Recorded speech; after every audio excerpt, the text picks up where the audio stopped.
Distinguished delegates, welcome. Welcome to the Asia-Pacific commemoration of the Third International Day of Clean Air for Blue Skies. Welcome to our on-site guests here at UN Conference Center in Bangkok, and also to our online participants from all parts of the world. Thank you so much for joining us today. A reminder to our online participants, when you wish to make an intervention, kindly click the raise hand icon, and when the moderator calls you to take the floor, please turn on your microphone, your camera, introduce yourself, and provide your intervention. Once you have completed your intervention, please click the lower hand icon once again. And to prevent any echoes or feedback, please make sure that all other devices connected to Microsoft Teams in the same room are turned off.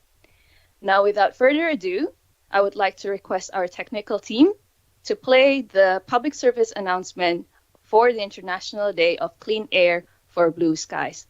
Please. Is there anything we share more intimately with every other being on the planet than air? Yet 99% of us are breathing polluted air, which kills 7 million people each year. Many of these deaths are because of exposure to PM 2.5, a pollution particle that is 30 times smaller than a human hair. Outdoor air pollution causes heart disease, lung cancer, and respiratory diseases. But we're not safe indoors either. In fact, 3.8 of those 7 million deaths are household air pollution related. Unsafe stoves that use solid fuels like kerosene, wood, animal dung, and crop waste expose 2.4 billion people to dangerous levels of household air pollution. Air pollution knows no borders. It travels across cities, countries, and continents. It is taking a toll on our economies, racking up $8.1 trillion in healthcare costs, or 6.1% of global GDP. And while we are driving the problem by using fossil fuels for energy, industry, and transport, using unclean fuels for cooking, burning trash and crops, we also hold the solutions. On International Day of Clean Air for Blue Skies, we need to take action. We need to make a shift to renewable energy and modern bioenergy, adopt clean and efficient cook stoves, use more sustainable building materials, switch to low-emission electric vehicles, walk, cycle, transform the global food system, reduce trash burning. We just need to start now. Let's commit together to strengthen cooperation, to collect and share the right information, to raise awareness. The future is not a foregone conclusion. It's time to rewrite it now. Let's all play our part to improve the air we share. It is now my pleasure to welcome Ms. Armida Salcia Aliciabana, Executive Secretary of UN ESCAP, to deliver her welcome remarks.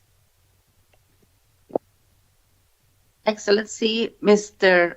Moon Seong-hyun, Ambassador of the Republic of Korea to Thailand, Excellencies, distinguished guests, it is indeed my pleasure to be with you at this annual observance of the International Day of Clean Air for Blue Skies.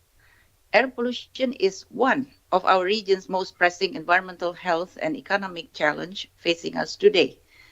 Pollution exempts no one from the impact. It is my hope that this observance is not only a discussion about air pollution, but a platform for urgent action to save lives.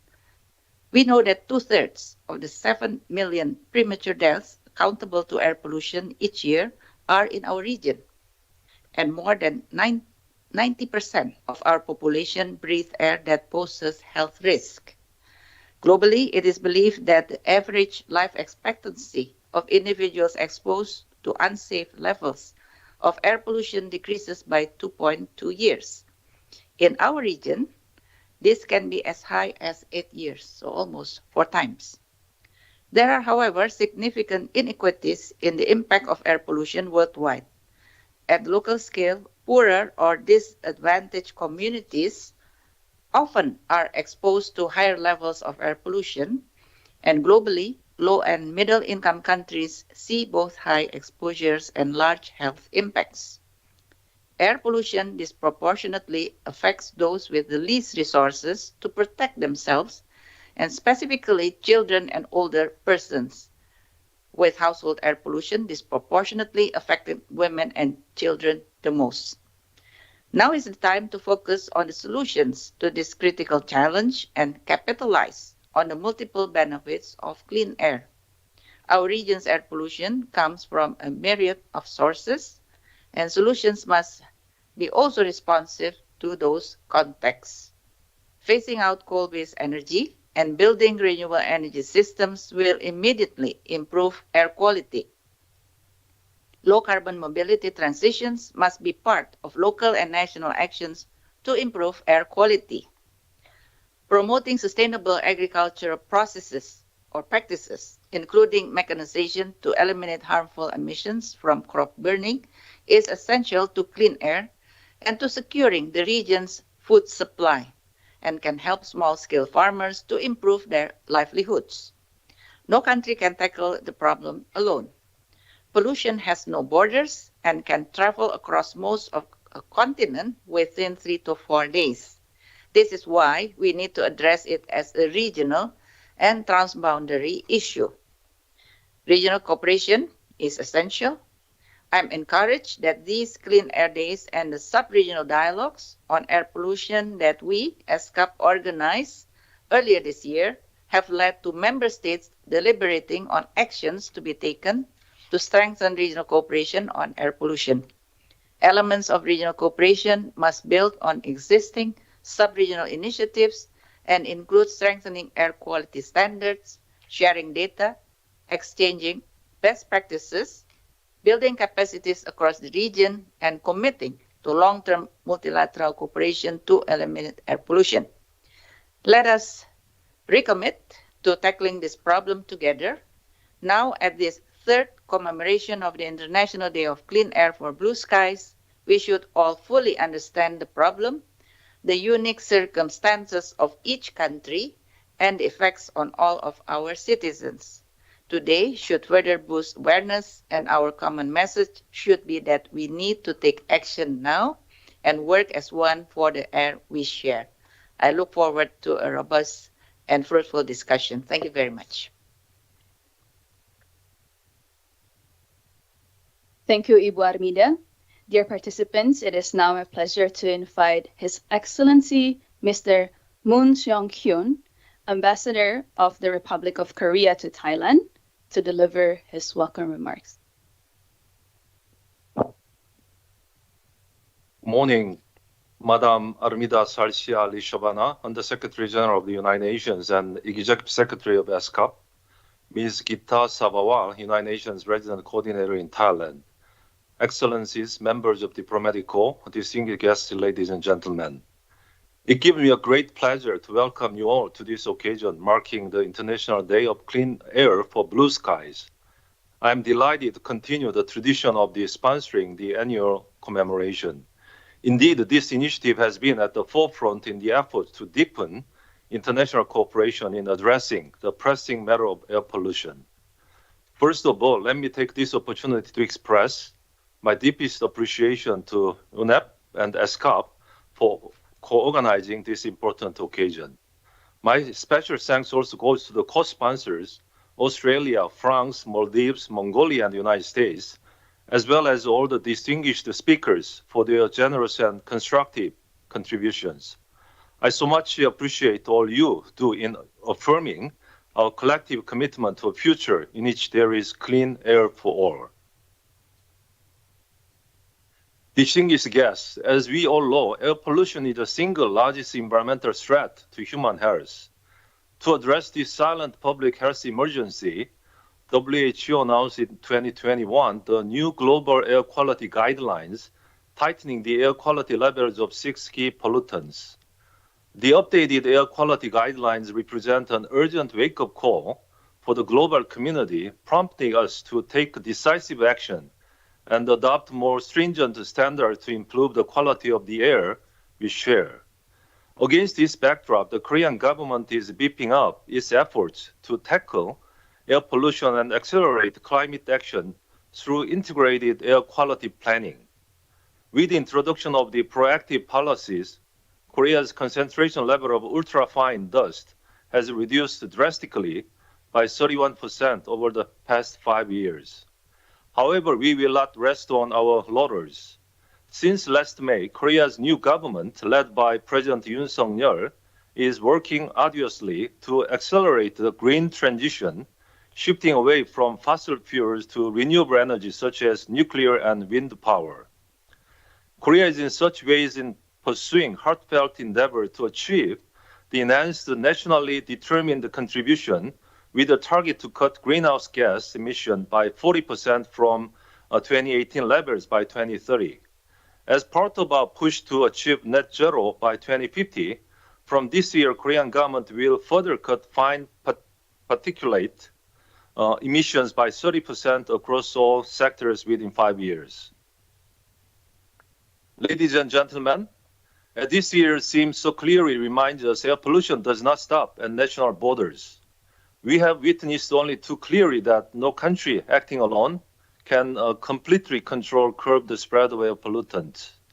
To this end, the Korean government is doing its role in the global drive to tackle air pollution. We are facilitating information sharing, mutual learning, and then collaboration at the bilateral, trilateral, and the global levels. Building upon the long-standing partnership initiatives with our neighboring countries, such as the Northeast Asia Clean Air Partnership and the tripartite environment ministers meeting among China, Japan, and Korea, we are strengthening our joint initiatives and expanding the scope of partnership with ESCAP member states to tackle the common air pollution challenges in the region. The Korean government is undertaking 3 major projects with ESCAP, which makes valuable use of Korea's state-of-the-art technology, sharing satellite data on air pollutants and capacity building of ESCAP member states. The Pan-Asia Partnership for Geospatial Air Pollution Information, called like GEMS project, launched in 2020, is the center of our work to enhance the national and the regional capacity of evidence-based policy making to address the transboundary air pollution. Utilizing the world's first geostationary satellite instrument dedicated to air quality monitoring, we are sharing the GEMS data of air pollutants and providing training program to 8 ESCAP member states to improve the accuracy of air quality forecasting and management of air pollution. This year, in collaboration with ESCAP, Asian and the Pacific Center for Transfer of Technology, we initiated a new project assisting ESCAP member states in South Asia and Southeast Asia to adopt innovative technology for air pollution control in cities. Last but not least, as the main sponsor of that ESCAP resolution on air pollution mitigation and then UNGA resolution for Clean Air Day, Korea fully supports ESCAP's effort to establish a regional modality on air pollution. We stand ready to work together with other ESCAP members and the associate members in the ongoing consultation process. Ladies and gentlemen, no country is spared the cost of air pollution. The challenges posed by air pollution are everyone's business, and it is a task we can only tackle together. I hope we can embrace an even fuller sense of the solidarity and the unity for the sake of our citizens, and for the sake of all humanity. This annual celebration of the International Day of Clean Air for Blue Skies is not only an occasion for taking stock and then highlighting the challenges ahead, it provides us also with opportunity to showcase our strong commitment and the progress on tackling air pollution. I look forward to fruitful deliberation today. Thank you very much for your attention. Thank you very much, Mr. Ambassador. Polluted air is creating a health emergency. With almost everyone breathing unhealthy air, the calls for clean air are resounding. This now concludes our opening session, and we invite our distinguished guest speakers to take their seat in the front row, please.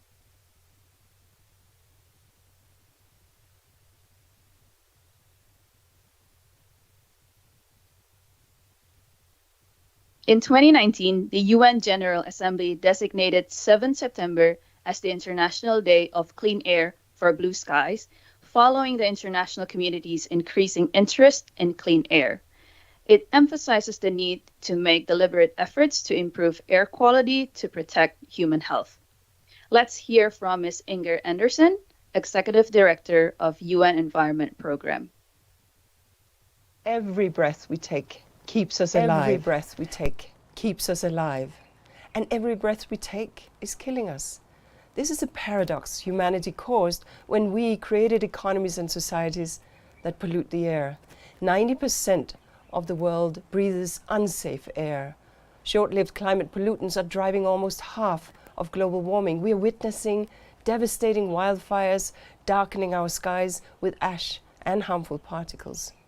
Pollution of the air, land and water, and climate change and nature and biodiversity loss together form the triple planetary crisis. This triple crisis is a global emergency that only urgent and decisive action can solve. So on Clean Air for Blue Skies Day, we must focus on 3 areas. 1, implement the laws and the regulations to meet WHO standards on air quality. The United Nations General Assembly recently recognized the right to a clean, healthy, and sustainable environment. Now, we must ensure that this universal right is respected. And 2, measure air quality. Many countries lack monitoring equipment and analytical capacity to identify sources of pollution and keep track of the impact of our actions. But low-cost monitoring equipment and digital technologies now open new avenues to accelerate real-time measurements and direct community engagement. We must use it. And 3, prioritize regional cooperation. Because air pollutants carry across borders, solutions need to be cross borders too. The Convention on Long-Range Transboundary Air Pollution has already reduced transboundary air pollution in Europe and North America. The UNEP-convened Climate and Clean Air Coalition has developed regional assessments and networks to provide a basis for concerted action. We must build on this work. My deep thanks to the government of the Republic of Korea for championing the adoption of the United Nations resolution that created the Clean Air for Blue Skies Day. Through this year's theme, The Air We Share, we call upon governments to unite and to invest in regional air quality programs and to put the full force of the law behind the cleaning of the air. We all share one atmosphere. Now we must work together to protect it. Next, we will hear a message from His Excellency Mr. Jamie Isbister, Australia's Ambassador for the Environment. Hi, my name is Jamie Isbister, and I'm Australia's Ambassador for the Environment. Today marks the 3rd anniversary of the International Day of Clean Air for Blue Skies, and this year's theme is The Air We Share. I want to firstly acknowledge the United Nations Environment Program and also the United Nations Economic and Social Commission for Asia and the Pacific for their contributions to this event. Australia is very fortunate to mainly have good air quality, and we have frequent blue skies. But we've also in recent memory had some devastating bushfires that have brought terrible smoke and haze to our eastern Australia, including to my own home and my community. And the health impacts of these are significant. Air pollution is a global challenge. It's something that we can't avoid individually. We need to come together and look at how we address it. At the same time, it is contributing to the climate crisis. While air pollution and climate change may seem to be 2 very different issues, climate change and air pollution are closely interlinked. By reducing air pollution, we also protect the climate. By transitioning to a clean energy, we reduce air pollution. There are many drivers to climate change, including inefficient energy and transport systems that contribute to our air pollution. There's also the challenge we face around climate change around accelerating of droughts that lead to more frequent dust storms. Climate change is also increasing heat waves and bushfire activity, and these impacts are all impacting our communities and our families. In our communities, inequalities are heightened. The most vulnerable bear the effect of both pollution and climate change. We need to together take an integrated approach to tackle climate change and air pollution. Australia's new government is now taking ambitious climate action to reduce emissions and support renewables and clean energy technology. We've committed to getting our electricity sector to 82% renewables by 2030. This will reduce pollution from burning fossil fuels. It'll help Australia reposition and transition from our heavy fossil fuels transport sector. We've released a first electric vehicle strategy, establishing cleaner fuel standards and encouraging people to uptake electric vehicles. Australia is taking action at local and national levels to improve air quality. At the local level, we are managing air pollution through our local government planning processes. At the national level, we have the Clean Air Agreement, which regulates our national air quality standards. The agreement includes a focus on partnerships with the business community, with the private sector, and with communities to improve air quality outcomes. It focuses on science and supporting robust, reliable data and information to assist the policy making and how we as communities meet these benchmarks. All these measures will have immediate benefits, reducing pollution and improving air quality. Every step we take to protect air quality is a step towards clean air and blue skies for us all, not just the current but future generations. We all have a shared responsibility to protect our air. Thank you. Thank you, Mr. Ambassador. Next, we have a message from His Excellency Mr. Stéphane Crouzat, French Climate Ambassador. Mesdames et messieurs, je félicite le Programme des Nations Unies pour l'environnement ainsi que la Commission économique et sociale pour l'Asie et le Pacifique pour l'organisation pour la 3e année consécutive de la Journée internationale de l'air pur pour des ciels bleus. Le thème de cette année, l'air que nous partageons, nous rappelle à quel point l'air est un bien commun, essentiel pour notre bien-être, notre santé, notre environnement, et que nous avons une responsabilité individuelle et collective pour préserver sa qualité. En France, nous estimons que chaque année, près de 40 000 décès seraient attribuables à la pollution aux particules fines et à l'oxyde d'azote. Elle serait aussi responsable d'une perte d'espérance de vie de près de 8 mois chez les plus de 30 ans. Ces chiffres sont d'autant plus alarmants à l'heure où la période estivale a vu de nombreux feux de forêt se déclencher en France, en Europe, ainsi que dans d'autres parties du monde. Ces feux ont généré des taux importants de particules fines dans les régions concernées. Dans un contexte de changement climatique, les scientifiques nous alertent et avertissent que nous serons de plus en plus touchés par ces phénomènes. C'est pourquoi la politique en faveur de la qualité de l'air nécessite des actions ambitieuses au niveau international comme au niveau local dans tous les secteurs d'activité. Il est nécessaire d'une part de surveiller la qualité de l'air et d'informer la population. En France, la surveillance de la qualité de l'air est obligatoire depuis 1996. Un réseau d'environ 600 stations et 1800 points de mesure surveillent dans chaque région la concentration de 12 polluants atmosphériques.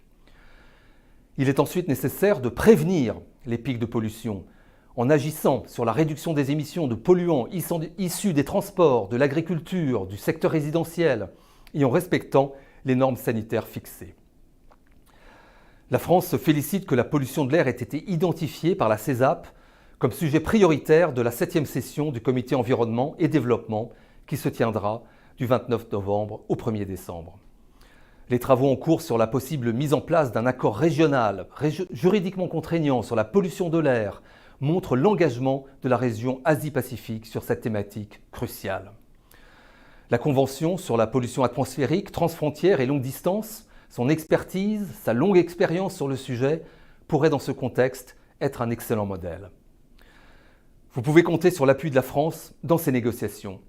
Les institutions françaises de référence en matière de qualité de l'air, telles que le CITEPA, Centre interprofessionnel technique d'études de la pollution atmosphérique, tels que Airparif, l'Observatoire de la qualité de l'air en Île-de-France, l'Agence française de développement, l'Institut de recherche pour le développement, toutes sont déjà impliquées en Asie-Pacifique sur ces sujets et pourraient être mobilisées afin d'appuyer les pays de la région à mettre en œuvre un tel accord. La France organisera en 2023 un atelier sur la qualité de l'air ouvert aux experts de la région, mené par le CITEPA. Il aura pour objectif d'identifier les besoins au niveau régional et de présenter l'expertise française en la matière. La France est donc convaincue que la coopération avec la CESAP dans le domaine environnemental et de la pollution de l'air est essentielle et se tient prête à la renforcer. Je vous remercie. Thank you, Mr. Ambassador. And then finally, we have a message from Her Excellency, Mr. Kim Hyo-eun, Ambassador and Deputy Minister for Climate Change, Republic of Korea.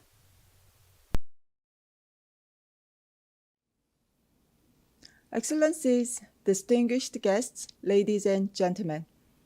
It is my great pleasure to join you at this important and meaningful event in commemoration of the 3rd International Day of Clean Air for Blue Skies. I would also like to express my sincere gratitude to the UNEP Regional Office for Asia and the Pacific and UN ESCAP for organizing this year's commemorative event. Korea is the country that proposed and led efforts for the adoption of the International Day of Clean Air for Blue Skies 3 years ago, and I am very pleased that we are now celebrating the 3rd International Day in major cities around the world, from Bangkok to Nairobi and New York. Here in Seoul as well, the Korean government held the national commemoration yesterday on September 7th and will hold the International Forum on Transboundary Air Pollution on today, September 8th. Ladies and gentlemen, the overarching theme of this year's International Day of Clean Air for Blue Skies is the air we share, which clearly shows that we all have collective responsibility to take action against air pollution. The issue of air pollution is one of the most urgent and important issues we are facing as it accelerates climate change and does a lot of harms to human health, causing premature death of 4 million people in Asia and the Pacific every year. The COVID-19 pandemic crisis for last more than 2 years provides us an opportunity to put the spotlight on health and quality of life. As a recent study found that long-term exposure to air pollution increases COVID-19 mortality, nature is warning us that air quality is a key factor to ensure healthy life for human beings. Therefore, if we achieve clean air for blue skies, it can be an effective measure to prevent fatal circumstances even when we face the next threat of pandemic. I am convinced that today's global movement will raise public awareness on the seriousness and negative consequences of air pollution and strengthen the international partnership and solidarity in making the air we share cleaner. As a global pivotal state, Korea joins the global movement to improve air quality for all, firmly committed to further enhancing its national action and collaboration with other countries and UN agencies. At the regional level, Korea has been closely working with UN ESCAP member countries, as Korea will share with 13 of them the scientific data on air pollutants gathered from the geostationary satellite under the project titled Pan-Asia Partnership for Geospatial Air Pollution Information.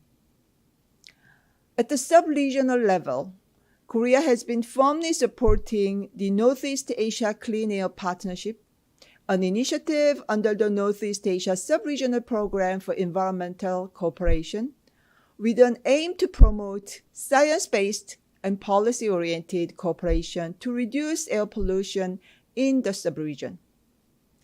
Ladies and gentlemen, let us not forget small things we do to improve air quality today, will make a big difference tomorrow for our children. I hope today's event will provide good opportunities for us to explore effective and creative ways to make our air cleaner and our skies bluer for the future generation. Thank you. Thank you, Excellencies, for the inspiring messages. In this third edition of the International Day of Clean Air for Blue Skies, we focus on the transboundary nature of air pollution while stressing the need for collective accountability through global, regional, and local cooperation under the theme, The Air We Share. Let's watch this video on how we can protect the air we share.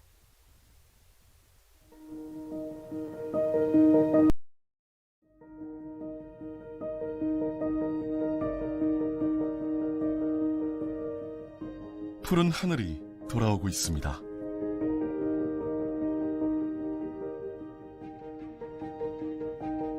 우리의 여정은 계속되어야 합니다. 푸른 하늘을 느끼기 위해 건강한 공기를 마시기 위해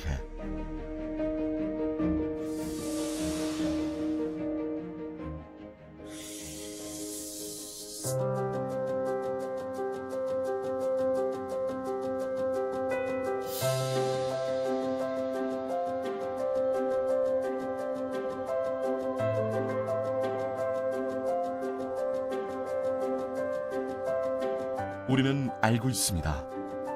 지금 내가 무엇을 할 수 있는지 말이죠. 불필요한 에너지 낭비를 줄이고 대중교통 이용을 생활화하고 환경에 더 나은 제품을 소비하고 쓰고 버리는 대신 다시 활용할 방법을 찾아보는 것. 미래의 우리를 위해 작은 진심을 더하는 일.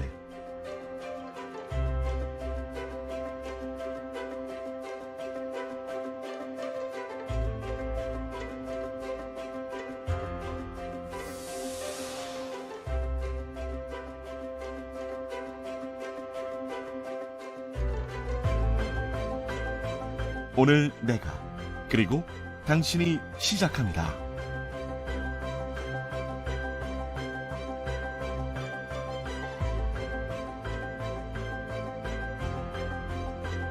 우리가 공유하는 공기.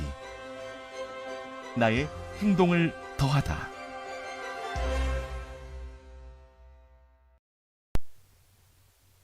It is now my pleasure to invite Ms. Gita Sabrawal, the UN Resident Coordinator in Thailand, to moderate our panel discussion on strengthening regional, national, and local action for clean air for all. Please.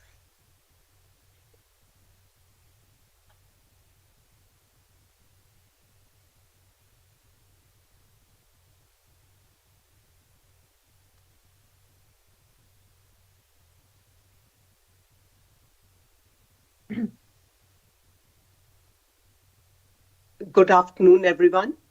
Colleagues and friends, air pollution is not a standalone issue. It is linked to other global crises such as climate change, biodiversity loss, and other forms of pollution, as we heard in the opening session. Air pollution is infringing on our rights to a clean, healthy, and sustainable environment. Air pollution also transcends borders, as we just heard. Local air quality can be affected by human and natural activities outside their jurisdiction. That is why we need collective action to address this transboundary issue. This challenge is great, but the solutions also lies in our own hands. Strengthened regional cooperation and collective action can turn the tide on air pollution. The question is, how can we make this happen? That is what we are hoping to explore today. To help set the scene, we will begin by requesting Mohammad Siddique from the World Resource Institute, Indonesia, to set the scene on the status of air quality in the Asia Pacific and speak specifically to the existing regional mechanisms and the lessons that we are learning to further strengthen regional cooperation. Mohammed Siddiq, the floor is yours. Yeah, thank you very much, Ms. Gita. Good afternoon, ladies and gentlemen. First of all, I would like to thank you to be invited and present about what we know on the regional cooperations on clean air in Asia and the Pacific. Next slide, please. Yeah, my presentations will mostly cover 6 parts, which cover the urgency for air pollution in Asia Pacific, and then also what are the current initiatives in the Asia Pacific and what we learned from those current initiatives so far, and then need to strengthen regional cooperation and what are the elements to for us to strengthening regional cooperation, and lastly about the way moving forward for Asia Pacific. Next slide. Yeah, why we need the urgency for air pollution action in Asia Pacific? Based on our current information that 37 of the top 40 most polluted cities in the world are located in the Southeast Asia. Also in 2015, that most global deaths were from ambient air pollution, where 35% occurred in East Asia and the Pacific, and about 33% occurred in Southeast Asia only. Lung cancer is the leading cancer-related death for Asian women and men, which is equal more than 100,000 of people are affected.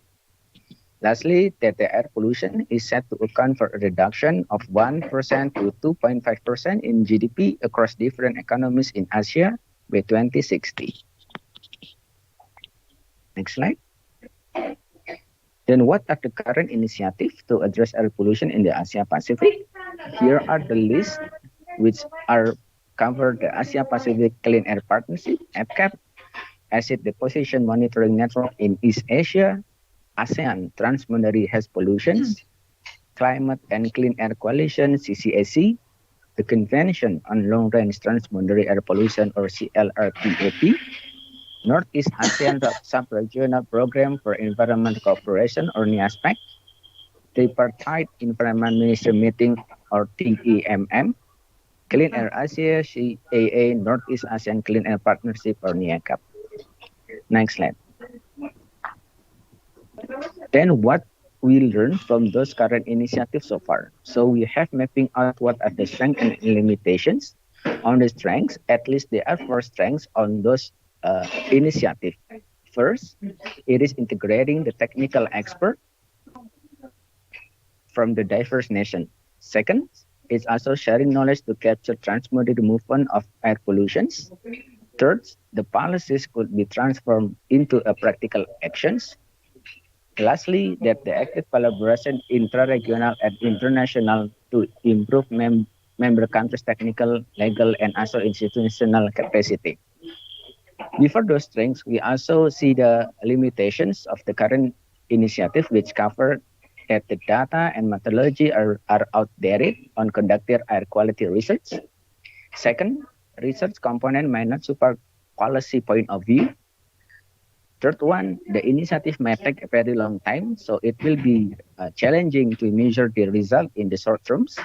Lastly, that it is greatly needed international support on transboundary air pollutions. Next slide. Yeah, the success story is much, but the important things that we would like to highlight, at least there are 2 main success stories from ESCAP Joint Forum, where it has become the key venue for sharing latest policy relevant to the scientific knowledge in Asia Pacific. And second, what we see that the CAE, Clean Air Asia, has also successfully conducted the region's largest and most prestigious air quality gathering by inviting any stakeholder ranging from the policymakers, experts, academicians, and also industrial leaders. The usefulness that it is the platform to share experience, best practices, and case study for other countries in Asia and Pacific. Next slide. Then how to strengthen regional cooperation in Asia Pacific? First, that we noted that need to move multilateral cooperation frameworks from the data gathering into real actions. Second, that the collective international regulatory framework voluntarily signed by participating countries is needed to be created to achieve this improvement. Third, that set up regional or sub-regional regulatory cooperation arrangements with technical organization and financial support of IGOs to discuss and agree on emission selling and best available techniques. Lastly, that use the result of the existing studies, such as from OECD or SEI, could help to set up an action plan to advance the start of sub-regional and regional regulatory arrangement. Next slide. Then what are the elements for the strengthening regional cooperation? At least we have 5 elements. First one, on the air quality data monitoring, processing, and reporting, which also include the emission inventories. Second, capacity building is also an important element in which it is to improve both understanding and knowledge for any stakeholders, any countries, and also the regional itself. Third, that air quality guideline is also another part of the elements. Fourth, that the action of the best practice and solutions. And lastly, one of the most is also multilateral cooperation is greatly needed to set up for strengthening the regional cooperations. Next slide. So then, and what are the ways to moving forward for Asia Pacific to achieve the cleaner air in the regions? We noted that the important thing it is needed the integrated solutions in which that the regional action plans should be constructed, where it's also covered the technical advice and data, and also the capacity building itself is greatly needed to improve the knowledge and understanding for any stakeholders, countries, and also regional. Lastly, that the funding and financial strategy is greatly needed, in particularly on how implementing those regional action plans. Those are the information and slides that I could present to you. Hope it is useful for you. And lastly, thank you very much.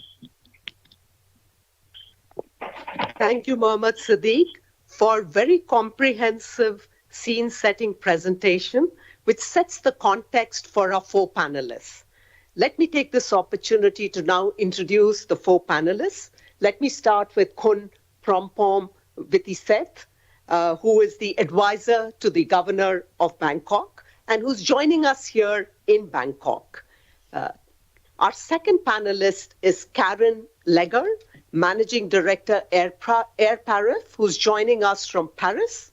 Our third panelist is Prakash Doraiswamy, environmental scientist, RTI International, who's joining us from the United States, and Sujang Go, research scientist, University of Maryland and NASA Goddard Space Flight Center, also joining us from the United States. I'm looking forward to a great discussion and, in fact, learning from all of you as well. We will have 2 rounds of questions. In the first round, each panelist will have 5 minutes to share their perspective. So let's start with Kun Prompom, given that today's commemoration of clean air for blue skies is being hosted here in Bangkok. So Kun Prompom, can you share with us the key features of the action plan for clean air that the governor of Bangkok has articulated?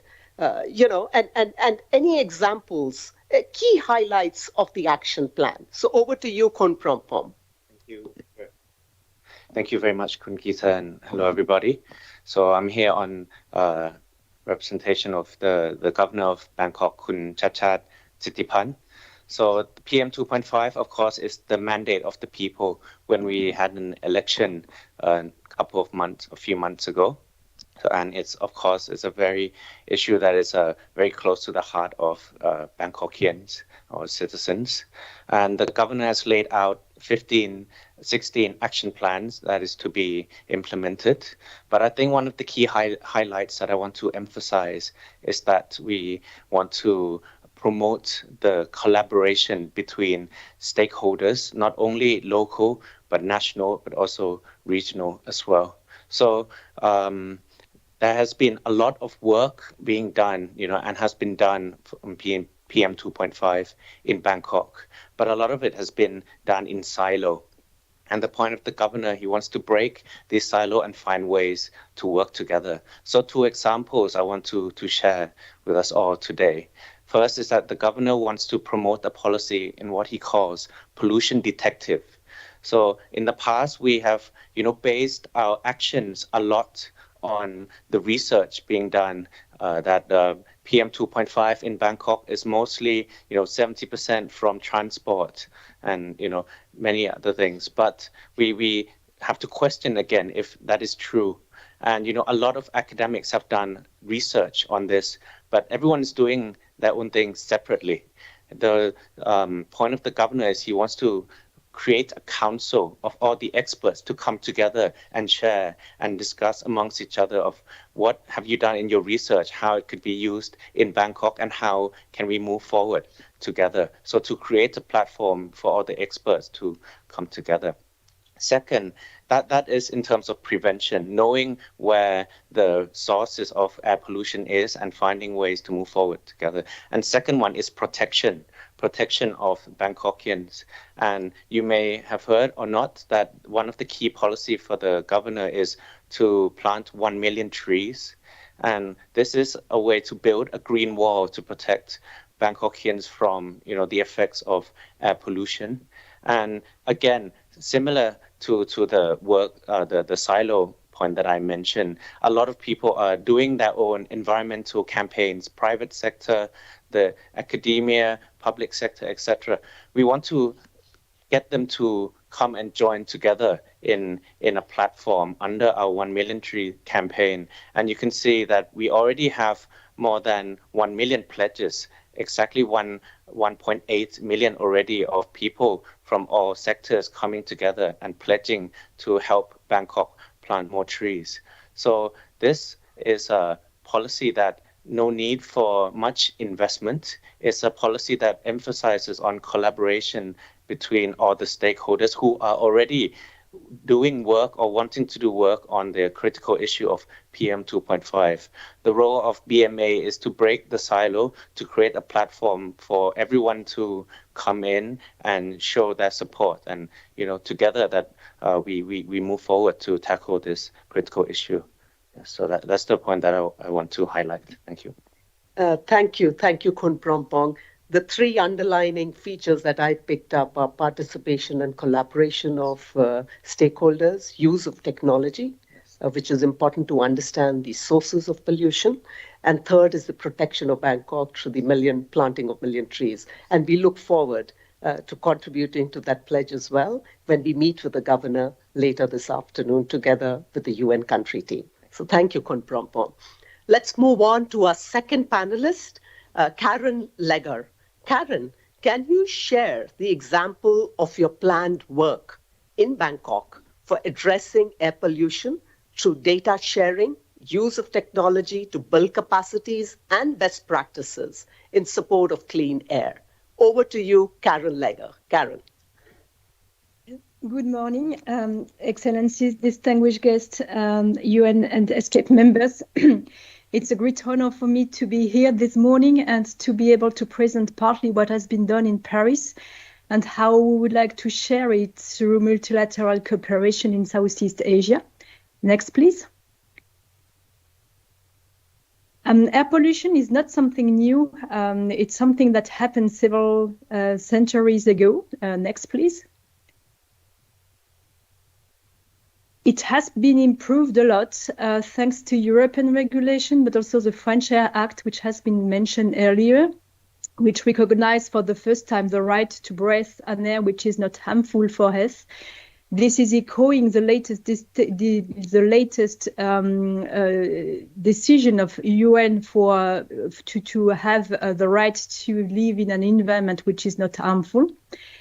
Thanks to this European regulation and French Act, we have been able to set up a very strong monitoring network to make sure that the public get the information and also to share common standards between the European members. With this different regulation, we solve the problem of lead, SO2, benzene, which means that we can act and we can also achieve results regarding air pollution. That's good news. We had a very strong improvement regarding PM and NO2, and we decreased the level by 30 or 45%, depending on the pollutant and depending on the location. Next, please. However, when you have a city with the size of Paris, which is the case in many cities in Asia, and the density of such a city, those improvements are still not strong enough, and air pollution is still an issue. We still have exceedances regarding the regulations, the French and European regulation. We have pollutants that are still rising. Ozone is one of them, carbon dioxide linked with climate change. And with new technologies, we are also creating new pollutants, and we now have to deal with particles small as a DNA molecule. And we also have to face these new emerging issues regarding air pollution. Next, please.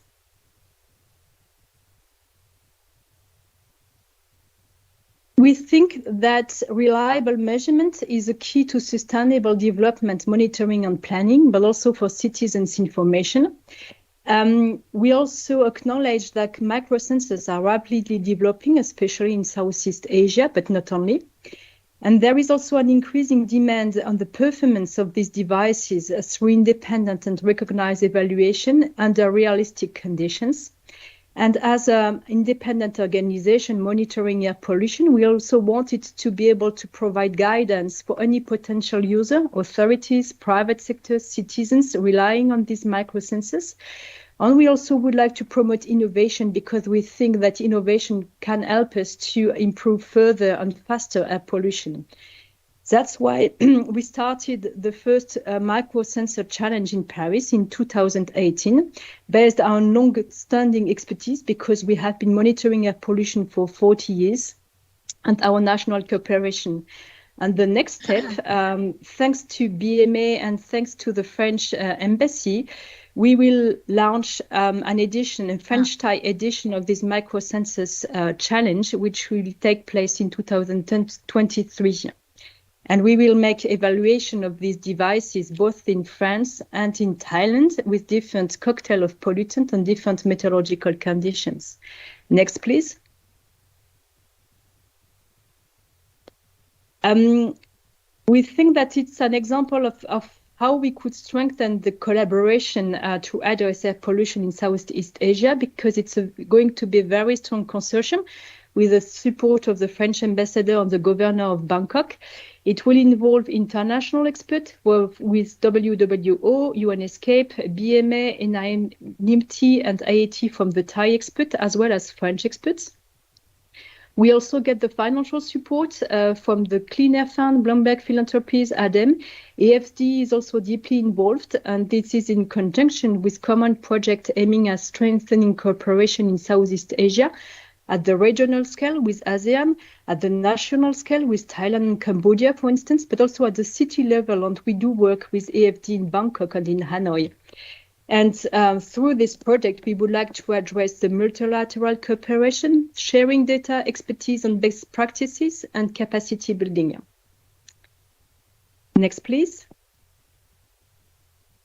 And I thank you for your attention. I'm really looking forward to further cooperation. Thank you very much. Thank you, Karen, for your presentation, and thank you for highlighting the importance of regulation to reduce air pollution. And I know you talked briefly about how new technology is introducing new pollutants that we all need to keep a very sharp eye on, and strengthening collaboration for addressing air pollution in Asia Pacific with a specific focus on Bangkok and Hanoi as two cities in this region. Let's move on, and let me now invite a third panelist, Prakash Doraiswamy.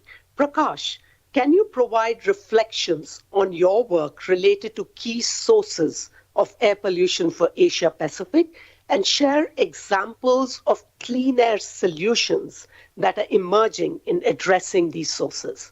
Over to you, Prakash. Thank you, Geeta. Excellencies, distinguished guests, ladies and gentlemen. It's my pleasure to be part of this panel discussion. Next slide, please. So I've been asked to share examples of local, regional, national level clean air solutions for specific sources.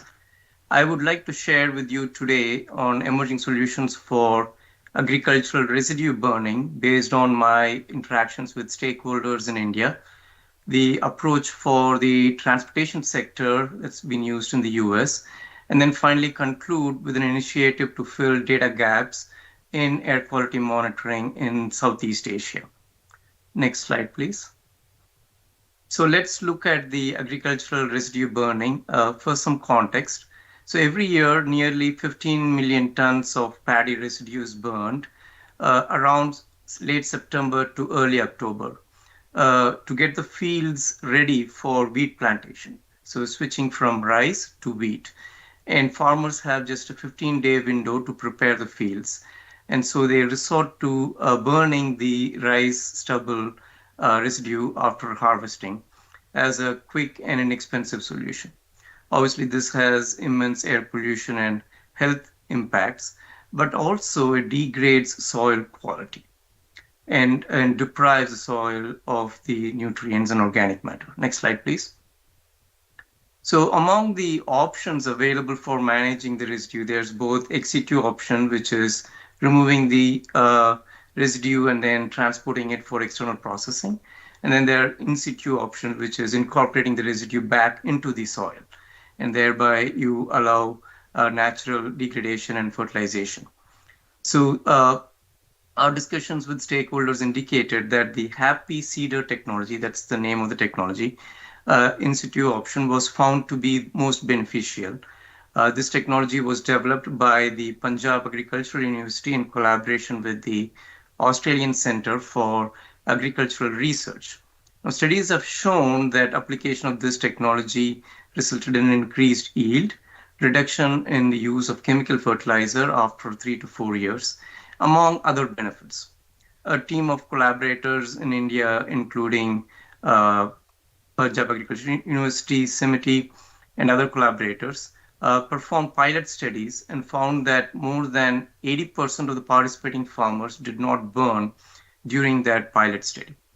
So our discussion with the stakeholders revealed the key opportunities for improvement. So government subsidies helped, but we still require rental options to scale up. Not every farmer was able to purchase this technology. So that was one of the lessons learned from that pilot study. There was also a need for broader outreach to increase awareness and training among farmers so that they know how to use this technology. Finally, there also needed to be some accountability associated with the subsidy offer. For example, if the farmer receives subsidy and if they choose to burn, then obviously the subsidy will be withdrawn. So some form of accountability to encourage continued compliance. Next slide, please. So now let's switch to the transportation sector. I want to kind of give an example from the US. So the example from the US kind of demonstrates the immense success of the vehicle emission control program, as shown in the graphic below. That's from the US EPA. It shows that almost 71% decrease in criteria pollutant emissions over a roughly 40-year period. Now, the strategy includes a combination of newer standards, federal and state standards, and inspection and maintenance programs. So the newer standards include a tailpipe standard for the exhaust emissions, combined with a fuel standard.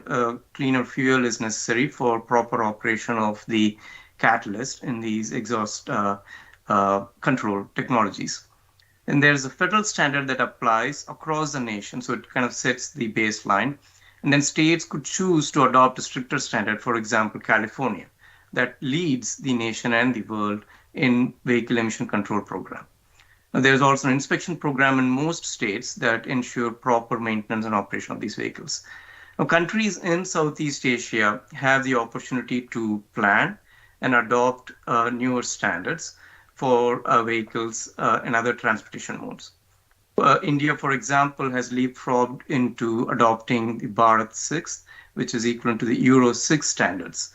And I believe other nations in Southeast Asia are looking at Euro 4. So there's definitely an opportunity there to leapfrog to the Euro 6 standards based on each country's goals and targets. Next slide, please. Finally, I want to present a little bit about an effort that I'm leading to increase this air quality monitoring data in Southeast Asia. It's somewhat similar to the effort presented by Karen, the earlier speaker. So what we're doing is this project is funded by the Department of State. As part of this effort, we are currently deploying low-cost PM2.5, that's fine particle sensor networks, in Thailand, Laos, and Vietnam, with 46 sensors deployed and 34 more to go. Our goal is to engage and train stakeholders in the region. And we had our first workshop in April and looking forward to connecting with more stakeholders over the next year. One of the key aspects is that the data is in the open domain, a strategy or recommendation that was made by our earlier speaker, Mohammed Siddiq. And so this data is offering rich information so far, as shown in the graph on the bottom right. That's an example of the spatial pattern in PM2.5 concentrations in March of this year. Also happy to hear about Bangkok Governor's policy for collaboration and the planned initiative presented by Karen, and look forward to working with all of you to further the usefulness of this data set. Next slide, please. So to conclude, some key takeaways: policy implementation with proper enforcement and streamlined process will increase the overall effectiveness. A government should identify and invest in alternative solution development before imposing a ban. So that was one key recommendation that we heard when we were discussing with stakeholders regarding the agricultural residue burning. Now, any behavioral change solution requires good outreach efforts. And finally, open data sharing is important. Thank you for the opportunity. Thank you very much, Prakash, and thank you for sharing lessons on agriculture biomass burning, which is a significant source of pollution here in Southeast Asia. And even, some of the lessons that you drew out from your engagement with farmers and the need for behavioral change, which are extremely important for all of us, together with reducing vehicle emissions, by adopting newer standards. Let's move on, and let me now invite our fourth panelist, Sujang Go. Sujang, can you speak to the transboundary elements of air pollution? We know you have in-depth experience on the use of satellite technology to not only improve the quality of forecasting of air pollution, but also scaling up potential solutions. So over to you, Sujang. Thank you, Gita. Yes, it's my pleasure to be here, and I'd like to share what we can observe from satellite and what we can do with the satellite datasets. The air pollution in a form of aerosols and different gases originates from both human activities and natural events such as forest wildfires. And emitted air pollutants are picked up by atmospheric winds and can be carried long distances. As such, air pollution is a transboundary problem. Next, please.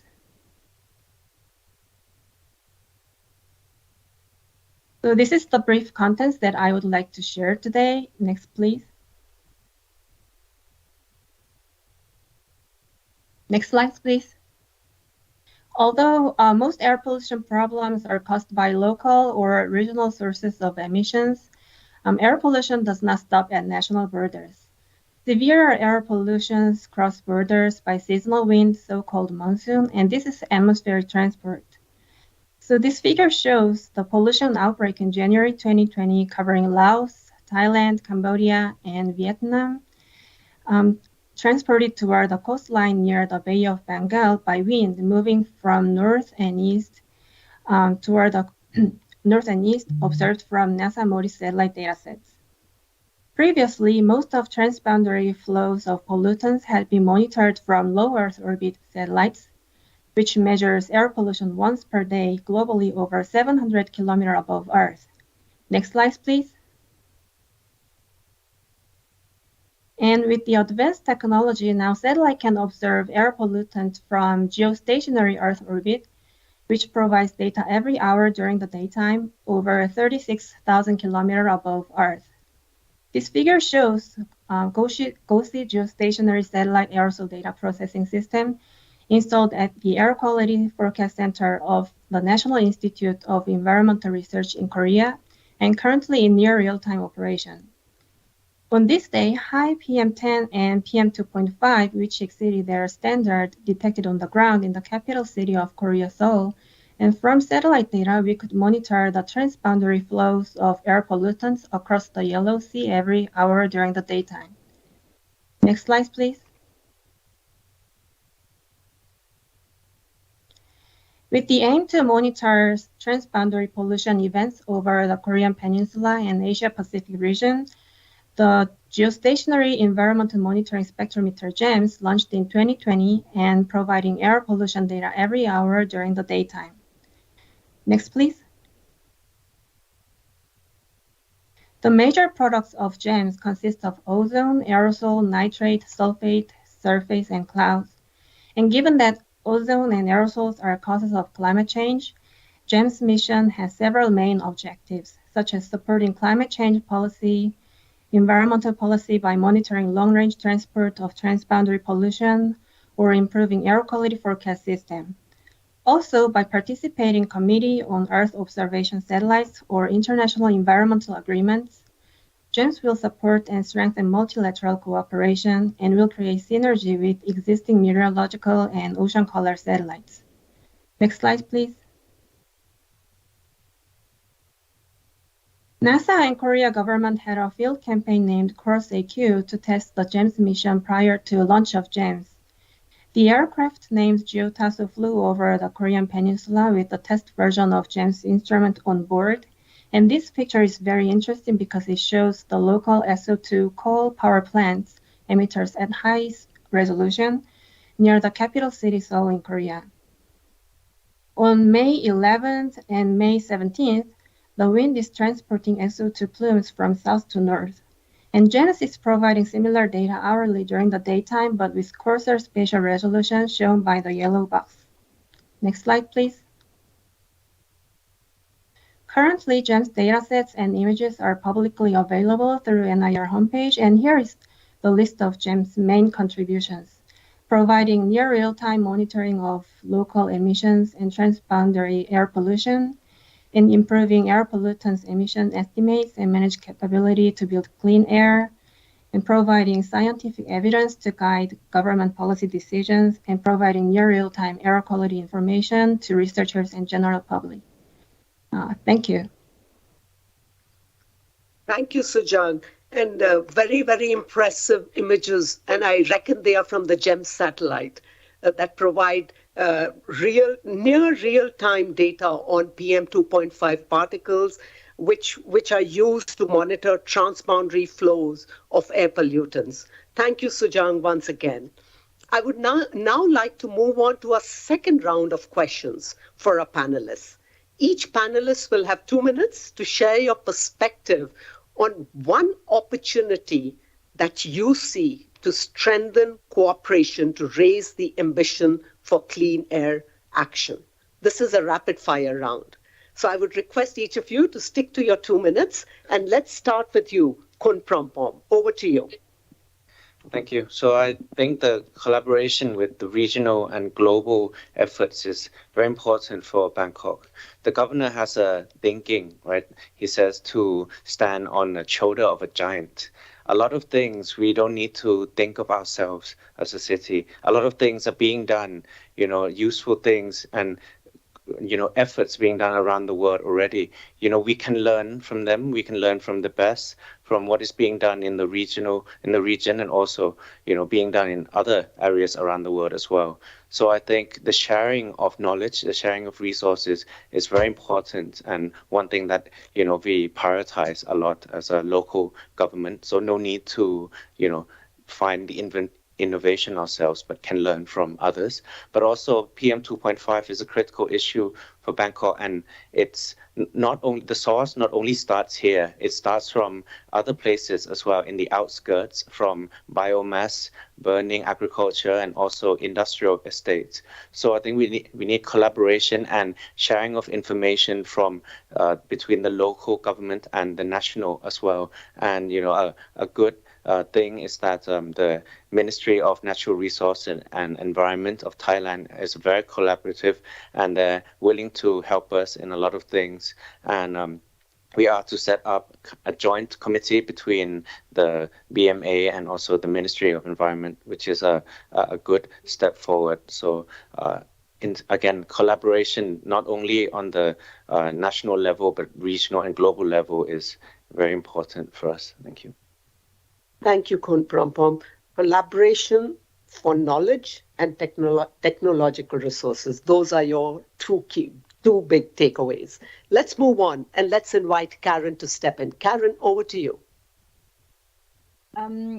For us, our main preoccupation for the timing is how do we use our strong expertise regarding air pollution in Paris. The very strong ecosystem of stakeholders in Paris, in France, in international as well, to address the triple planetary crisis, and how do we use the expertise we have regarding air pollution also to address the challenge of fighting climate change and improving biodiversity. And it's something that we would like to do by developing more interdisciplinary projects dealing with those issues at national, international level, but also by contributing to the European Zero Pollution Action Plan, aiming at cutting down mortality related with air pollution by 25% until 2030, as well as reducing by 25% the ecosystem impacted by poor air quality. And the objective of this very ambitious plan are also dealing with plastic waste, pesticides and noise, and all of them are related somehow with air pollution. Thank you, Karen. So your big key takeaway is about integrated policy solutions and using the expertise that you have in France to other areas across the world. So thank you very much, Karen. Let's move on to Prakash. Prakash, over to you. Yes, I believe a key opportunity is centered around sharing of information and resources to strengthen the cooperation. And I'm going to build on what was mentioned a little earlier and go a little further and talk a little bit about financial resources. So I already talked about data in the open domain, and that is critical to enhancing awareness. In terms of the various nations offer opportunities to make the knowledge transfer happen. For example, including the US, for example, through international diplomacy and development programs offered by the Department of State and US Agency for International Development, and so do other several countries. Philanthropies around the world are also investing funds to tackle this problem, but it is not enough, as was shown recently in the report by Clean Air Fund. But more so, equally important is commitment by state, local, and national governments to allocate resources to tackle air pollution challenges. However small it may be, I think the local governments will need to commit to make this as part of their annual budget and start allocating funds. Now, regions and nations should form partnerships and pool in funding to identify solutions specific to region. The challenges may be huge for any single region or nation to tackle, but if you pool in resources and share information, then the solution might be a little easier to tackle. Such partnerships have demonstrated success in the US, for example, in solving regional ozone and particle pollution challenges through regional planning organizations.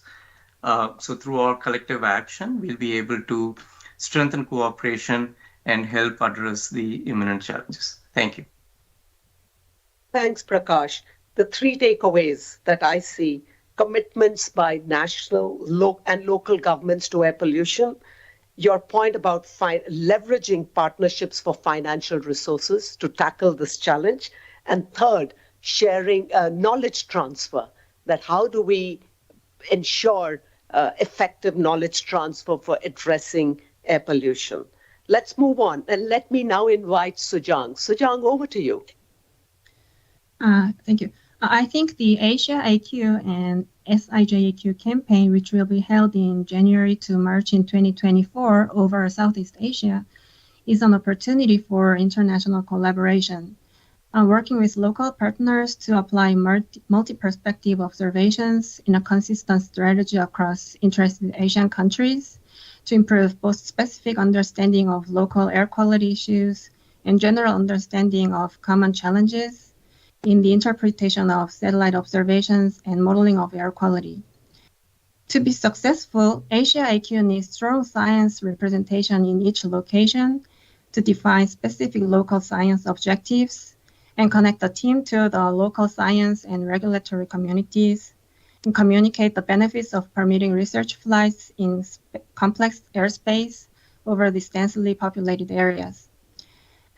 The purpose of this campaign is to improve understanding of the factors controlling local air quality across Asia through multi-perspective observations and modelings. And the specific approach here includes conducting airborne sampling across 3 to 5 locations in collaboration with local scientists, air quality agencies, and other relevant government partners. To do that, we should openly share data during all phases and conduct joint analysis with local scientists and air quality agencies and report findings to local governments. Thank you. Thank you, Sujang, and thank you for the 2 takeaways that I take away from what you said is deepening of local air quality issues, the factors that impact it, and the need for science-based solutions through modeling, working with local scientists, and joint efforts, including at the national and the international level. Thank you very much, Sujang. And let me, Excellencies, colleagues, and friends, thank you for joining this panel, this discussion today. And thank you to our panelists for sharing your perspectives on issues related to air pollution, potential solutions, and opportunities for strengthening collaboration. I'm going to pause here and hand it over to Sudhir. Sudhir, over to you.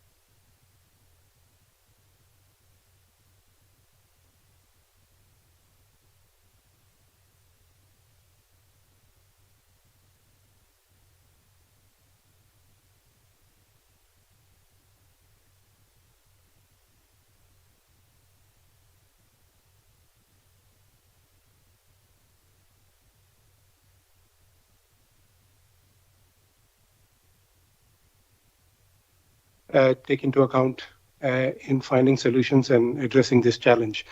Now, we move to the next stage. We heard from the experts.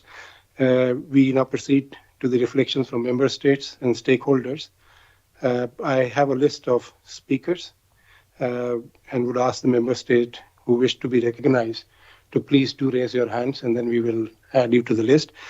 First on the list is His Excellency Ms. Aminat Shauna, Ministry of Environment, Climate Change and Technology of Maldives. May I request my CMU colleagues to play the video message that we have received. Thank you so much. Distinguished delegates, ladies and gentlemen, Assalamu alaikum. At the outset, let me emphasize the significance Distinguished of the delegates, themes, ladies and gentlemen, Assalamu alaikum. At the outset, let me emphasize the significance of the theme set for the International Day of Clean Air for Blue Skies, the air we share. The Maldives is particularly vulnerable to the devastating impacts of climate change. which is closely linked to air pollution. Air quality in the capital city is influenced by both domestic and long-range transboundary sources, with transboundary air pollution accounting up to almost 70% of the total pollution. Air pollution knows no political borders, and air quality can only be managed with regional efforts. We are working to relaunch the Male Declaration, which supports transboundary air pollution mitigation activities in South Asia. To curb air pollution, the Maldives has started real-time air quality monitoring throughout the country. We have also updated our nationally determined contribution in 2020, which we have set forth ambitious plans to achieve net zero emissions by 2030, contingent on adequate support. The Maldives believes that our efforts and international support will lead us to a more resilient future. I think it was again highlighting the fact that air pollution is also linked to something, up to climate change. So it's not about just current economic and health issues, but also our future. Now I would like to request His Excellency Mr. Say Samal, Ministry of Environment, Cambodia. Your Excellency, you have the floor. Today we are celebrating the 3rd International Day of Clean Air for Blue Skies. This year theme, today we are celebrating the 3rd International Day of Clean Air for Blue Skies. This year theme, the air we share, remind us the critical importance of air and the need to ensure safe and healthy air for mankind. However, air pollution is a transboundary environmental challenge that can only be addressed effectively by full cooperation from all. The Royal Government of Cambodia takes this issue seriously. The Ministry of Environment has been leading the national effort to design and implement policy and legal measures to tackle air pollution. As an integral part of our mandate for environmental protection, natural resources management, biodiversity conservation, and sustainable development. Indeed, our Clean Air Plan for Cambodia crucially provides strategic direction to improve our air quality. Besides long-term strategy for carbon neutrality by 2050, submitted to the UN last year, also contribute to this endeavor. On the ground, we are cleaning up our industries and monitoring our air quality across the nation to reduce air pollution and protect the environment and public health. Consequently, the level of fine particulate matter in all Cambodian cities are below standards. On this occasion, I call on all public and private, local and international to make common cause for quality air we all share. Finally, I wish you all a great success, good health and happiness. Thank you. And your message. And now, if I may request our CMU colleagues to play the video message from His Excellency Mr. Tuan Dorj Gantumur, Vice Minister of Environment and Tourism, Mongolia. Honorable Executive Secretary of ESCAP, Ms. Armida Salsia Alejabana, Your Excellency Mr. Moon Song-yong, Ambassador of the Republic of Korea to Thailand, distinguished delegates, ladies and gentlemen, let me start by congratulating organizers and contributors for your passionate efforts and leadership to fight against air pollution at the regional level, particularly in this difficult COVID-19 pandemic situation. Internationally and individually, we are facing the hardest challenge, which demands us to change the way we live. The government of Mongolia has set ambitious target to reduce the capital city air pollution by 80% and support tackling activities at the provincial level until 2024. In order to achieve the successful and well-delivered target, inclusive and participatory mechanism is highly important. The government of Mongolia has been taking the air pollution reduction activities as one of the backbones to the fight against COVID-19. suspending electricity bill at the household level to promote alternative green heating solutions. Opening the second coal briquette factory, which provides fuel supplies to the cities. Synergized actions taken during this period are showing the co-benefited effective performance.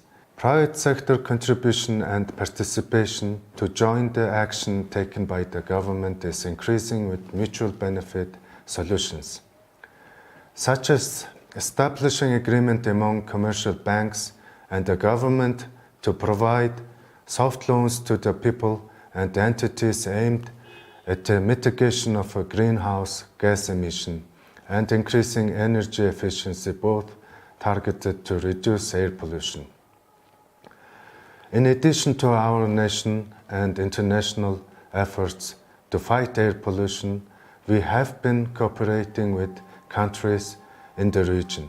This cooperation provides good opportunities for information sharing, exchange of best practices, and conducting other preventive measures among the relevant organizations. Dear colleagues, recalling the sub-regional and regional cooperation as high priority for our common goal and actions. We do better when we unite. Mongolia truly believes that joint efforts, leaving no one behind, shall bring better and mutually benefited productive outcome. As a family member, Mongolia shall contribute and support the implementation. Secondly, capacity building and integrated approach can be the most possible solution to tackle the challenge in timely manner and for long and sustainable run. Here also should include urban and rural development and planning. Thirdly, participation of the youth and empowering them is vital. We are living on the earth which to be theirs. Every decision we're making will bring impacts to their lives. Youth networking in the region should be established and strengthened. In this high speed of all types of infrastructure, the sense of globalization would be genuine for them. Last but not the least, let me repeat our firm belief that the highest goal is to prevent the worst in future. We shall tackle the challenges together. In this context, I see this meeting as an excellent opportunity to foster the multi-stakeholder cooperation. I thank you for your attention. Your Excellency, and especially highlighting the fact and the example of mobilizing commercial sector in providing resources in addressing multiple environmental challenges. Now, we have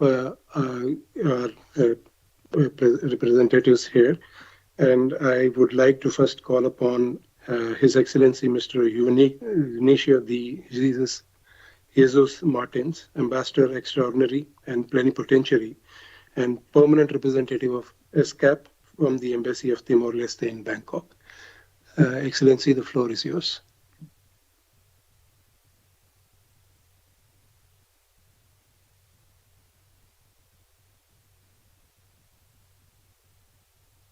Excellencies, distinguished delegates, ladies and gentlemen, it is my honor to share with you the current situation and approaches that the successive government of Timor-Leste have been undertaking in the realm of this very important issue.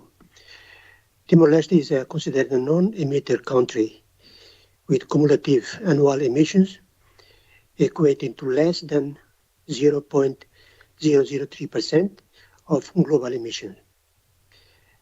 The government, through the Secretary of State of the Environment, has recently launched the decarbonization program, which aims to plant 10,000 hectares of coffee shadow trees, coffee plants, and mangroves across 6 municipalities in the country.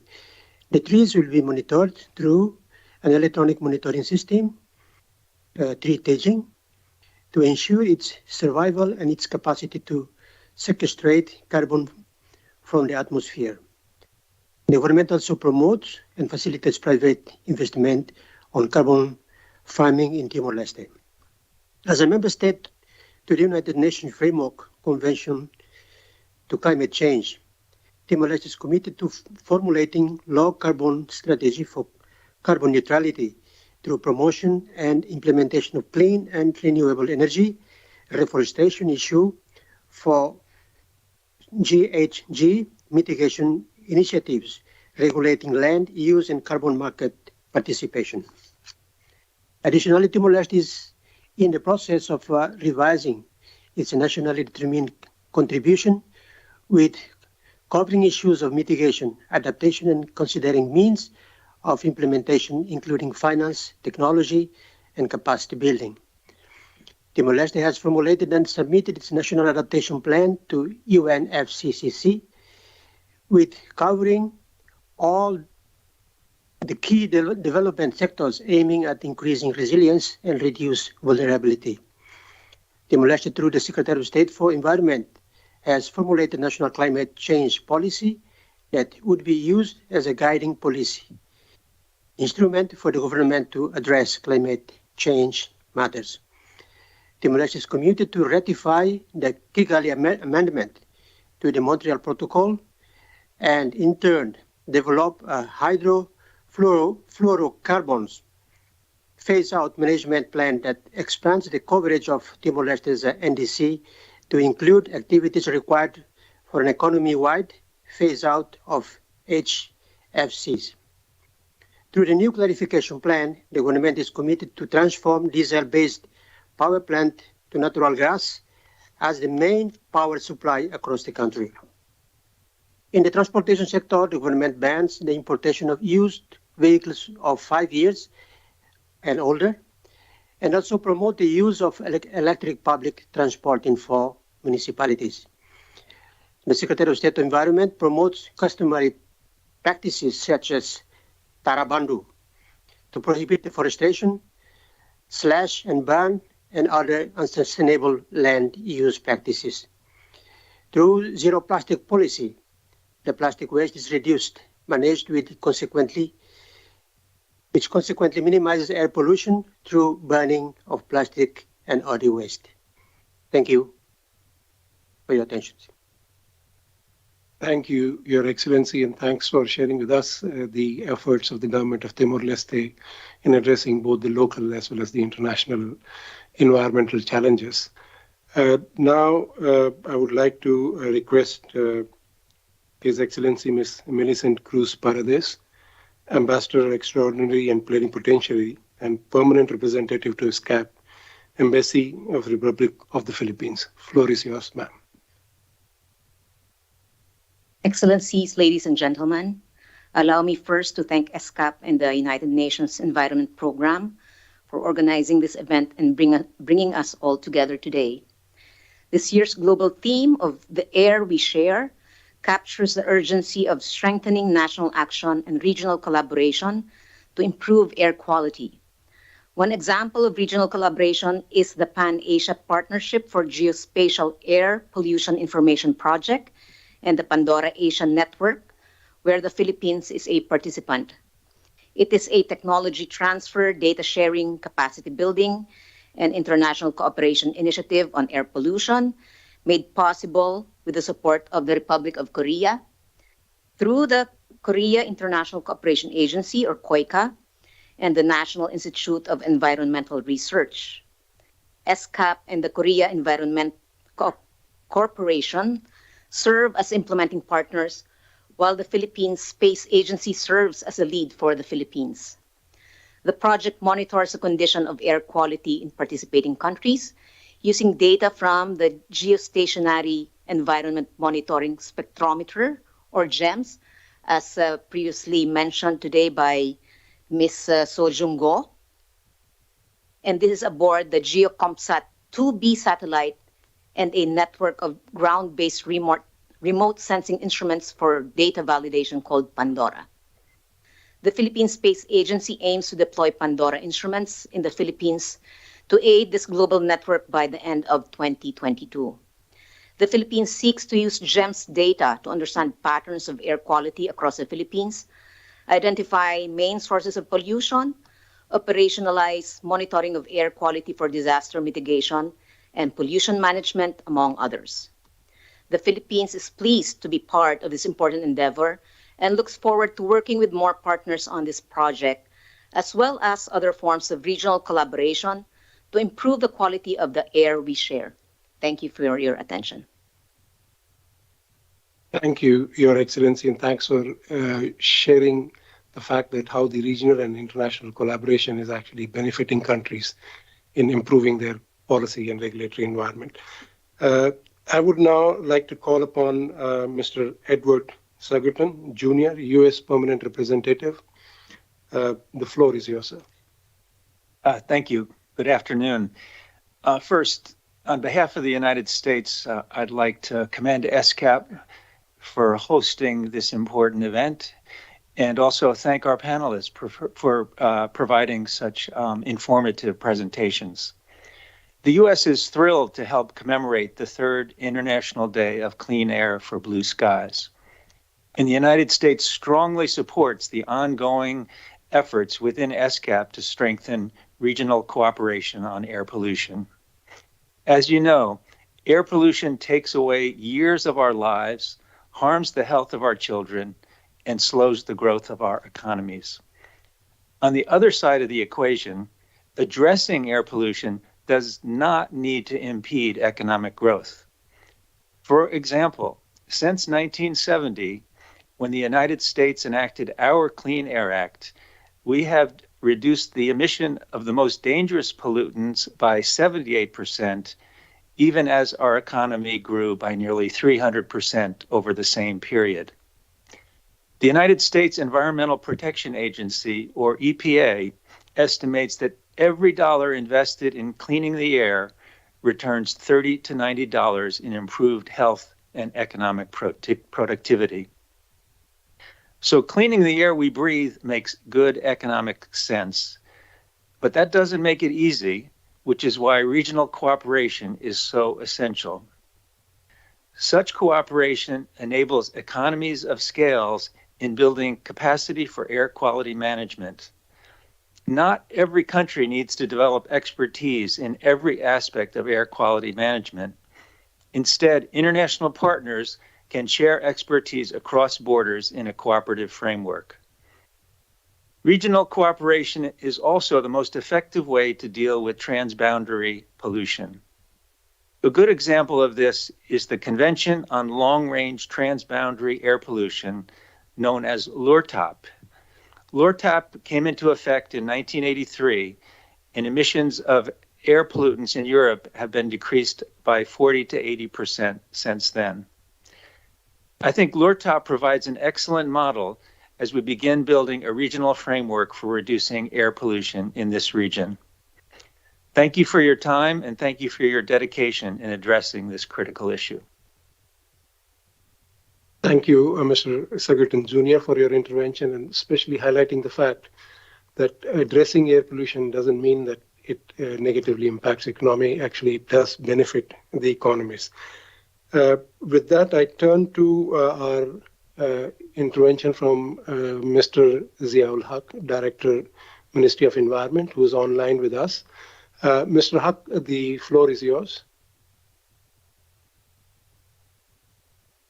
Thank you, moderators, Mr. Sudhir, and Excellencies, distinguished participants, presenters, and panelists.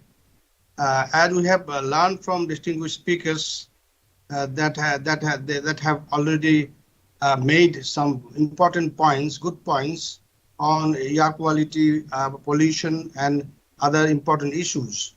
So we feel that we understand that air pollution, as we heard from them, continues to be the world's single largest environmental health risk and one of the main avoidable causes of death and disease globally. So this year's commemoration of Third International Day of Clean Air for Blue Skies is significant in terms of raising awareness and doing concrete actions on the urgency of strengthening national action as well as regional collaboration to improve air quality. From Bangladesh, we feel that at national level, countries need to identify and ascertain the sources and causes of air pollution, including relative contributions through comprehensive source apportionment study, as well as adopt appropriate measures and technologies to abate the air pollution. And in doing so, Bangladesh has been putting sincere efforts to regularly monitor the air quality through continuous air quality monitoring stations and implement specific actions to reduce air pollution. And this year, the Bangladesh government has promulgated air pollution control rules, under which developing and updating the air quality management action plan has been put in place, among other important provisions. But the point is, and it is also a challenge, how to effectively implement them at local and national level with the limited resources in terms of skilled manpower, know-how, as well as nationally appropriate technologies that we are seeking for. So we feel that sharing data, as we heard from previous speakers, best practices, solutions, including appropriate technologies among member countries could be very useful. And at the same time, we know that air pollution has no boundary, and addressing the issue of transboundary air pollution requires proper attention and considerations. And in that case, airshed management at regional level should get particular focus.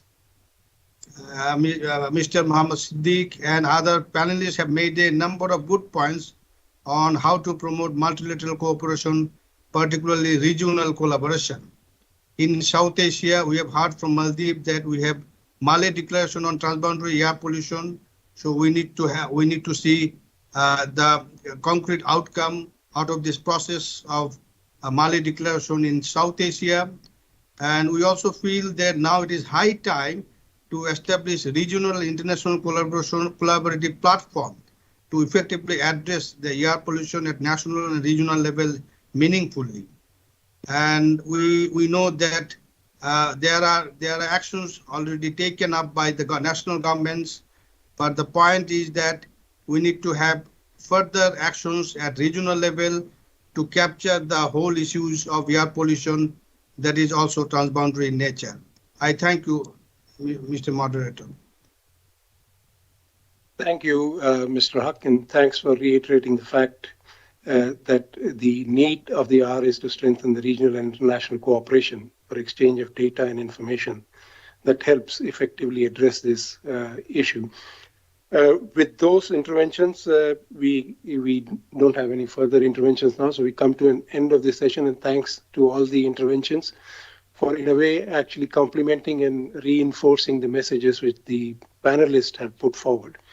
And I would now like to request Dr. Dechin Shering, our UNEP's Regional Director and Representative for Asia Pacific, to please come onto the stadium and on the podium and conclude the session. Thank you.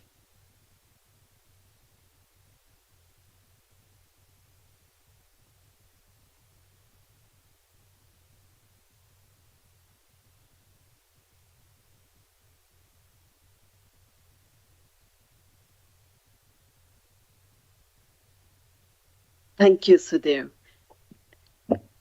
Ibu Armida Salcia Alas-Jubana, Executive Secretary of UN ESCAP, His Excellency Mr. Moon Seong-hoon, Ambassador of the Republic of Korea to Thailand, His Excellency Mr. Jamie Isbister, Australia's Ambassador for the Environment, His Excellency Mr. Stéphane Crouza, French Climate Ambassador, Her Excellency Ms. Kim Hyun, Ambassador Deputy Minister for Climate Change, Republic of Korea, Ms. Geeta Sabharwal, UN Resident Coordinator, Thailand, Excellency, ladies and gentlemen, a very good afternoon.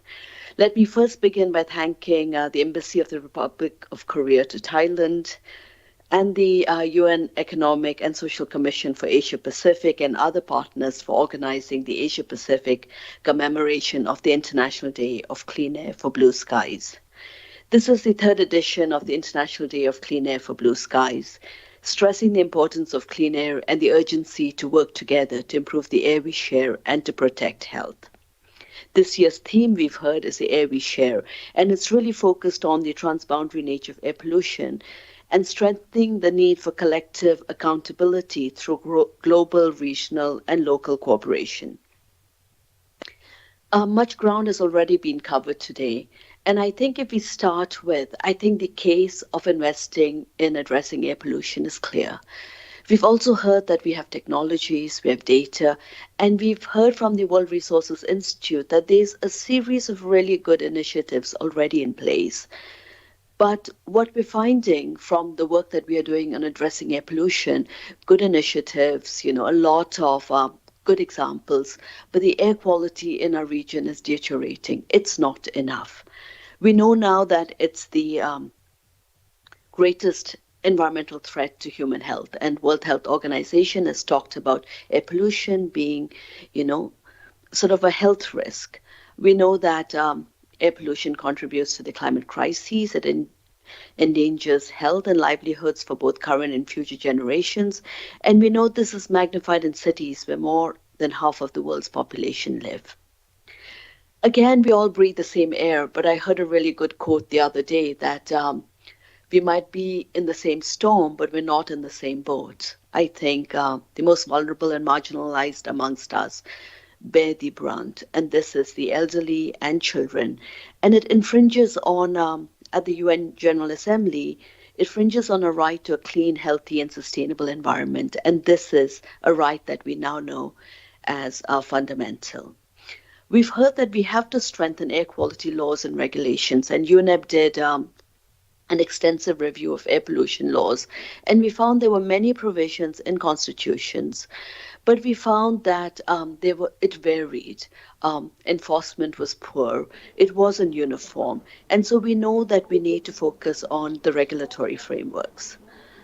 We also know that clean air solutions have not been financed to their full potential. We know we need more investments to implement in evidence-based policies. We know we need to invest in clean energy, industry, sustainable mobility, better municipal waste management, sustainable agricultural practices.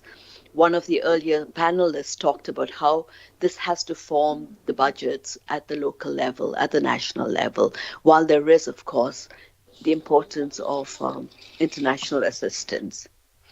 UN ESCAP and UNEP, with 15 UN agencies at the regional level, we're working on co-leading an issue-based coalition to raise climate ambition. And we've really worked at a few areas that we focused on. One, we're looking at, enhancing ambition, climate ambition for countries. We've looked at addressing air pollution, and we have, towards the 27th Conference of Parties of the UN Framework Convention on Climate Change, really looking at if our region is on track for the 1.5 degrees centigrade. And this is a technical assessment that we do together.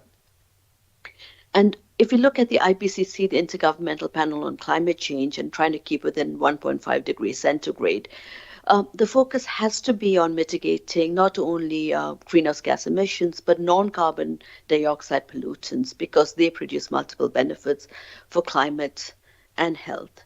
So in conclusion, we've heard that we share one atmosphere. It is our collective responsibility to protect it. We've heard that we need to foster cooperation at all levels, international, national, local. We have to focus on sharing data, research, best practices, solutions. We've also heard today a really strong support that we need to develop a regional modality, a framework in order to strengthen regional cooperation. And this came from a diversity of partners. So with this, I thank you very much for joining us today.